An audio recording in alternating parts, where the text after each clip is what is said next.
comité organizador por permitirme participar en este tipo complejo de medicina crítica en obstetricia. El tema de hoy que vamos a ver es monitoreo invasivo en preeclampsia con datos de seguridad. ¿Cuándo está indicado? Fue la doctora Cintia Casoletos Pérez, especialista en ginecología y obstetricia por la Universidad Autónoma de Yucatán, con subespecialidad en medicina crítica en obstetricia por la Universidad Autónoma del Estado de México. Actualmente me encuentro laborando en la unidad de cuidados intensivos de la UMAL Ginecotec La Raza y me encuentro certificada por el Colegio Mexicano de Medicina Crítica. Bueno, los puntos a tratar en este tema es, vamos a ver un poco de los cambios fisiológicos en la hemodinamia materna. Vamos a recordar cuál es la clasificación de preeclampsia con datos de severidad y sus complicaciones. Vamos a ver algo de monitoreo invasivo y mínimamente invasivo y nos iremos a cuál es el perfil hemodinámico de la paciente con preeclampsia. Bueno, recordemos que los cambios fisiológicos en la paciente embarazada empiezan desde el primer trimestre. La frecuencia cardíaca, hay un aumento de la frecuencia cardíaca y esto es porque aumenta el volumen plasmático. En cuanto a la presión arterial, recordemos que la presión arterial sufre un descenso a partir del segundo trimestre para hacer un ascenso progresivo a partir del tercer trimestre, y eso se debe a la disminución de las resistencias vasculares periféricas.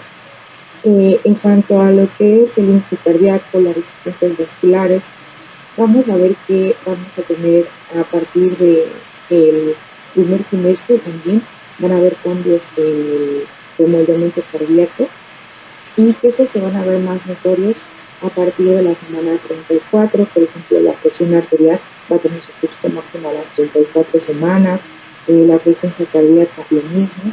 Entonces, como vemos, una paciente embarazada va a tener una fisiología diferente a una persona que no es embarazada, e inclusive hay un remodelamiento cardíaco, hay un incremento en el trabajo del ventrículo izquierdo, y esto se debe precisamente a los cambios hemodinámicos. Aumenta un 25% de lo que es el volumen concéntrico del ventrículo, y esto se podría comparar a los cambios que tiene una atleta de alto rendimiento. Yo a las embarazadas les digo que el embarazo es un maratón para el que en la mayoría de los casos no estamos tan preparados. Bueno, ya una vez que repasamos lo que es la fisiología materna, vamos a recordar un poco cuáles son los criterios para hablar de una preeclampsia con datos de severidad. Todos sabemos que la preeclampsia se denomina la presencia de hipertensión con proteinuria posterior a la semana 20 de gestación. Hablamos de preeclampsia con datos de severidad cuando tenemos una presión sistólica mayor de 160 o una presión diastólica igual o mayor de 110 o ambas.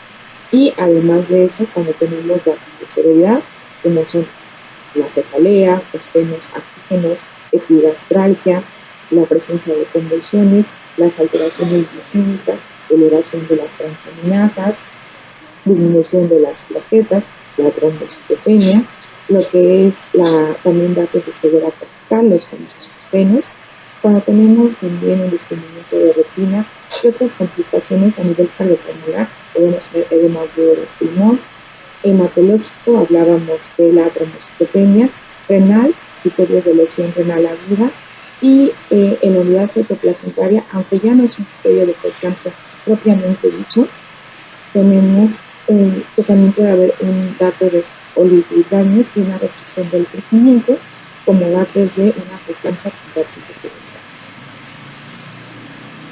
¿Cuáles son los objetivos del monitoreo hemodinámico? Los objetivos de nuestro monitoreo hemodinámico van a ser alertar sobre la condición de la paciente. Vamos a observar cómo se comporta la paciente y cuáles son sus tendencias, cómo está respondiendo a nuestro manejo y a nuestro tratamiento. Y también nos habla de un pronóstico. Vamos a tener información precisa de cuál es el gasto cardíaco, de sus determinantes como la precarga, la contractilidad y la poscarga. Como les decía, podemos tener un pronóstico y también nos va a permitir que tengamos una guía terapéutica, ver si las maniobras que estamos haciendo nos van a funcionar para que nuestro paciente y nuestro bebé salgan bien. En este cuadro estamos presentando cuáles son las variables hemodinámicas de la paciente obstétrica, y cuando vemos la frecuencia cardíaca se va a mantener entre 50 y 80 latidos por minuto, eso es lo normal.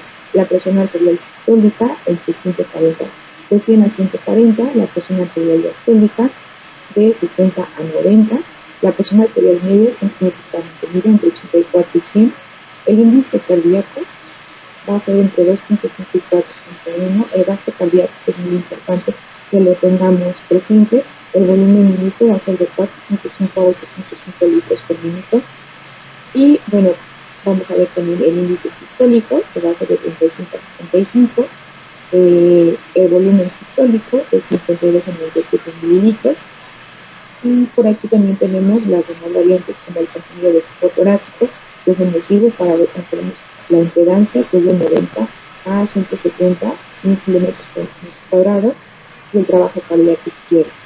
¿Okay? Esas son algunas de las variables que podemos encontrar en una paciente obstétrica.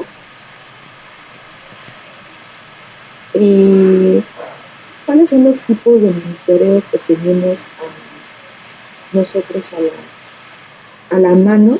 Bueno, podemos empezar desde un monitoreo básico, que es solamente clínico, midiendo presión arterial, sacando presión arterial media, saturación de oxígeno con el pulsóxímetro.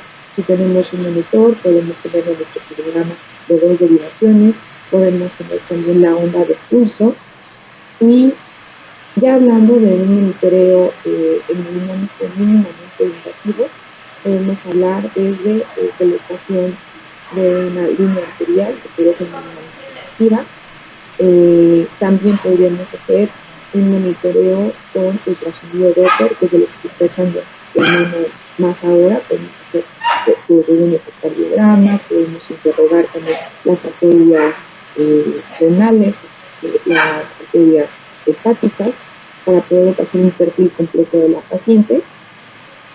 También tenemos lo que es el monitor pico, en el cual tenemos que colocar, ahí es un monitoreo invasivo, tenemos que colocar un acceso venoso central, ya sea subclavio o un acceso guiado central por un yugular, podemos hacer, y este se va a basar en el análisis del pulso calibrado por termodilución transpulmonar. Esto podemos encontrar que va a haber una información continua de múltiples variables y que nos puede ayudar en cuanto a ver medidas para poder ver lo que es edema pulmonar y permeabilidad. ¿Cuáles son las limitaciones? Pues que es un monitoreo invasivo y que requiere cierta recalibración en caso de inestabilidad. También tenemos el monitor, el vigileo. El vigileo solo necesita una línea arterial para poder conectar lo que es el sensor, y también vamos a tener de forma continua múltiples variables. Una ventaja del vigileo es que no va a requerir una calibración del sistema. El vigileo va a utilizar una dotación estándar de la presión del pico arterial alrededor de la presión arterial media, y con un factor de calibración específico va a calcular el CO2. Entonces, bueno, no está como todos los dispositivos validado en las pacientes embarazadas, tampoco en las pacientes que tienen asistencia ventricular, pero es un monitor que nos funciona. Tenemos también el ritmo, que también solo requiere de una línea arterial estándar y nos va también a ver varias variables dinámicas con el volumen sistólico. Lo que nos va a analizar es la potencia del pulso, y se basa en la suposición de que cambios en la potencia de un latido es la diferencia entre la cantidad de sangre que entra al sistema y el volumen sanguíneo que se pierde en la periferia durante un latido cardíaco. Lo que les decía, tenemos también Doppler esofágico, que es mínimamente invasivo, hay una rápida colocación y aplicación de la técnica, podemos medir volumen sistólico y gasto cardíaco, y se pueden calcular automáticamente. ¿Okay? Mide el flujo sanguíneo en la parte descendiente de la aorta mediante el uso de una pasada Doppler, y nos muestra una velocidad integral del tiempo. ¿Okay? Esos son los tipos de monitoreo que tenemos. También tenemos el catéter de explotación, que nos va a medir la actina de la arteria pulmonar, que también ya no se utiliza ya mucho, pero lo tenemos. Y lo que les decía, el el ultrasonido, ¿no? Es una herramienta que ya, pues la mayoría de los ginecólogos la tenemos siempre en consultorio, podemos manejarla, pero no damos un uso diferente al que no es el monitoreo total, lo cual es muy interesante porque si ya tenemos la práctica, pues podemos empezar a realizar, a expandir nuestros horizontes y poder hacer otro tipo de estudios para poder monitorear a nuestras pacientes. Como les decía, ¿cuáles son los objetivos de que hagamos una reanimación hemodinámica? Pues que vamos a poder hacer una evaluación inicial del estado de perfusión de nuestra paciente. Podemos checar constantemente, de manera continua, la presión arterial de nuestra paciente, sistólica, diastólica o media. Podemos ver si el transporte de oxígeno es adecuado. Inclusive este transporte de oxígeno lo podemos checar con solamente 2 gasometrías. Obviamente para esto tenemos que tener un catéter venoso central para que podamos hacer una gasometría venosa central, una gasometría arterial y podemos sacar las constantes de extracción de oxígeno, de porcentajes, de comunicaciones y por medio de nuestras ecuaciones de Pi y con eso poder valorar cómo está el consumo de oxígeno de nuestro paciente y sacar nuestro gasto cardíaco. Y también a partir de esto podemos tener normalización de marcadores de hipoperfusión.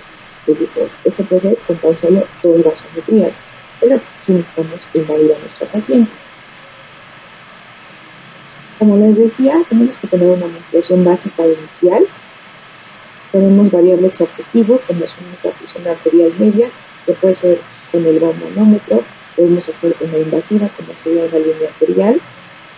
También nuestra perfusión tisular, por medio de una gasometría, tomando lactato, una saturación venosa central. Y podemos valorar la precarga con nuestro catéter central. Podemos ver cuánto está la PVC. Y esto lo podemos completar con una ecografía básica, donde vamos a hacer ultrasonido pulmonar, un ecocardiograma básico, y esto es una manera adecuada de monitorear a nuestra paciente. Sin embargo, si nosotros observamos que hay una insuficiencia respecto al tratamiento o necesitamos profundizar un poco más en lo que la paciente, la fisiopatología, podríamos hacer una ecocardiografía avanzada, donde ya hagamos mediciones de corazón, de CAPSE, MAPSE, presiones, para poder nosotros ver cómo está funcionando el corazón, cómo es el gasto cardíaco. O podemos tener una monitorización avanzada continua con los sistemas que ya les platiqué, para que nosotros tengamos nuestras variables objetivos. En el caso de la preeclampsia, pues saber cómo vamos a tener nuestra presión arterial media, a dónde la podemos llevar. Tenemos que tener una meta de manejo. Eso también se puede utilizar en hemorragia, que no es el tema, pero por ejemplo en patrones de perfusión tisular, como es el lactato, como es el consumo de oxígeno. Y como les decía, bueno, tenemos que hacer uso de lo que tengamos a la mano. Si no tenemos invasivos, que pueden ser muy invasivos o semi-invasivos. Esta diapositiva que les estoy presentando es un trabajo que se hizo en el Hospital General de México con 29 pacientes. Se analizaron patrones, fueron 25 pacientes que tenían preeclampsia con datos de seguridad que cumplieron los criterios y 35 pacientes que tenían embarazo normal. Se midió por medio de una bioimpedancia transferásica las variables, 17 variables hemodinámicas, y se analizaron las más importantes. Aquí en azul nos muestra el perfil hemodinámico de la paciente con preeclampsia con datos de severidad, y en azul claro nos muestra el perfil hemodinámico de la paciente con embarazo normal. Se muestran 3 fotones en el ingreso, después de haber instalado el tratamiento y posteriormente en el porperio. Al ingreso se clasificaron los 2 tipos de patrones hemodinámicos que tienen las pacientes con preeclampsia con datos de severidad. Se hicieron las maniobras, ahorita vamos a hablar de ello, se hicieron las maniobras para cada uno de los patrones y valoraron después en el porperio. En casi todas las variables no hubo mucha diferencia significativa, excepto por el gasto cardíaco y las resistencias vasculares periféricas. En este otro estudio que se hizo, este fue en Argentina, También midieron lo que fue el gasto cardíaco. En esta midieron variables como disponibilidad de oxígeno, consumo de oxígeno, la tasa de extracción de oxígeno y las resistencias vasculares periféricas sistémicas, y también se observó en las pacientes con preeclampsia con datos de severidad, donde se observan las variables significativas mayores es en gasto cardíaco y en las resistencias vasculares sistémicas.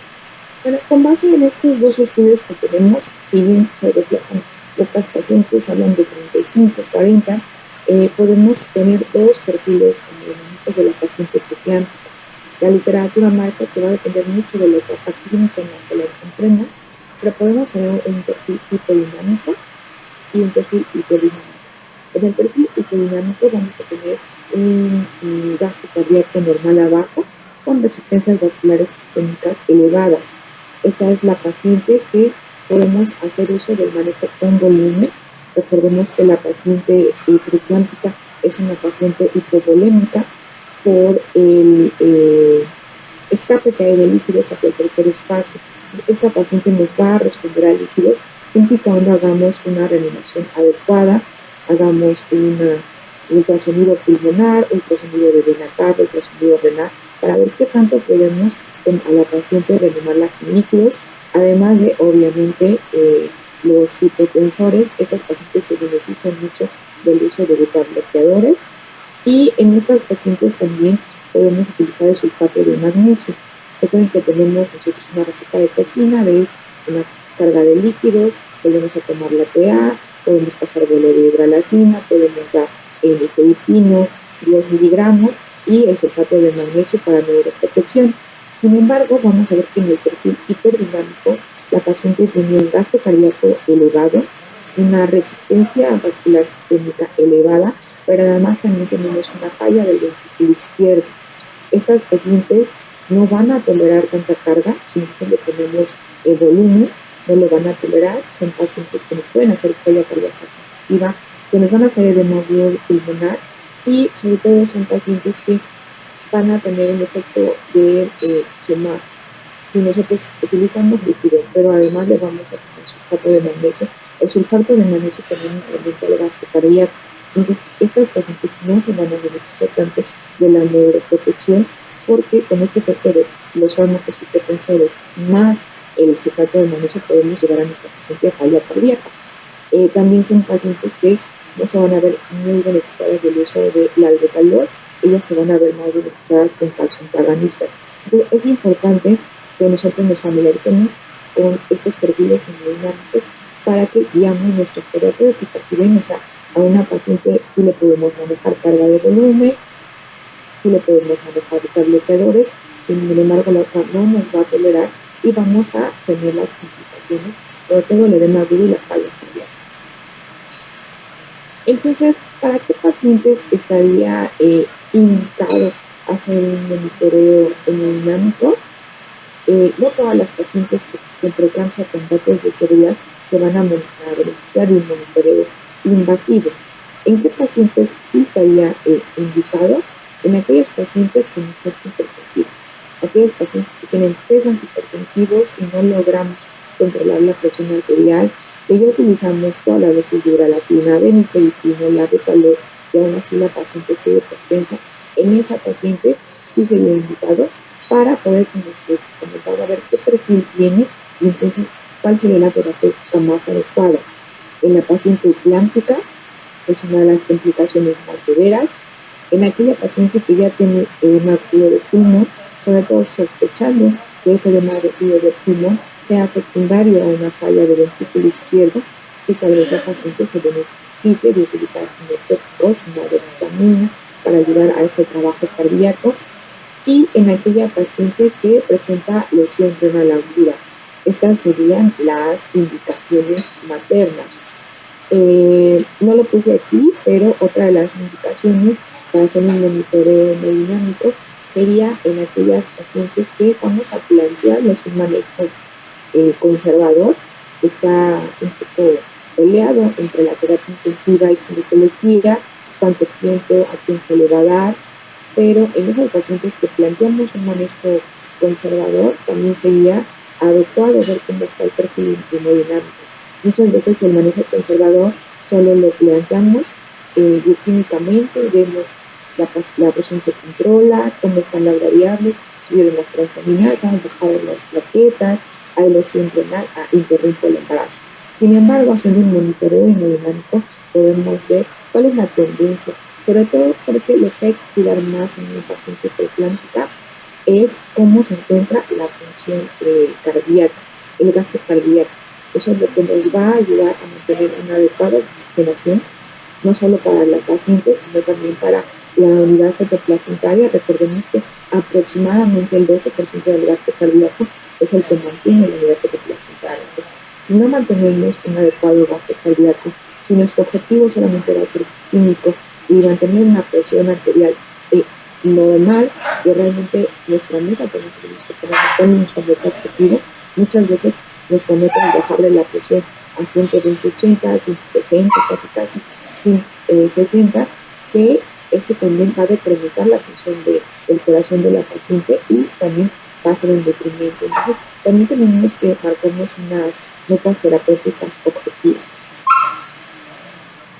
Y en las conclusiones de esta charla podemos comentar que pues el monitoreo hemodinámico nos va a permitir conocer el gasto cardíaco y oxigenación de la paciente y por ende le podemos transmitir al feto que la paciente preeclámptica presenta dos perfiles hemodinámicos que tenemos que estar conscientes para ofrecerle la mejor terapéutica y que también este monitoreo hemodinámico va a mejorar cómo vamos a hacer el tratamiento de nuestra paciente. Esto quiere decir que ya no vamos a utilizar el mismo tratamiento para todas las pacientes, sino que podemos personalizar, por así decirlo, el tratamiento para ofrecer la mejor terapéutica de la cual se vaya a beneficiar nuestra paciente. Y bueno, con esto concluyo mi plática. Espero que les haya levantado un poco la curiosidad de que nosotros los ginecólogos tenemos que empezar a hacer otro tipo de monitoreo que no sea nada más total con el ultrasonido. Como decía un maestro mío, cardiólogo, decía él que él no sabía para qué le pedían las interconsultas los ginecólogos para el manejo de una preeclampsia con datos de seguridad, cuando los expertos podemos ser nosotros. Nosotros tenemos que hacer un excelente diagnóstico, excelente tratamiento y sacar adelante. Recuerden que la mayoría de los médicos que no somos ginecólogas le ponen mucho miedo a la paciente embarazada. Ellos por lo regular prefieren que la desembaracemos y entonces ahora sí ya se las podamos pasar para que les den el tratamiento, pero también tenemos que ver el beneficio, sobre todo porque muchas de las pacientes que estamos manejando están presentando preeclampsia en edades fetales tempranas, 24, 25, 28 semanas, donde sí se benefician mucho de un manejo conservador para una maduración pulmonar y que pues eso bebé tenga mayores oportunidades de vida. Pues muchísimas gracias, agradezco el tiempo que están invirtiendo en esta presentación y espero que tengan muchísimas dudas para que se las podamos resolver.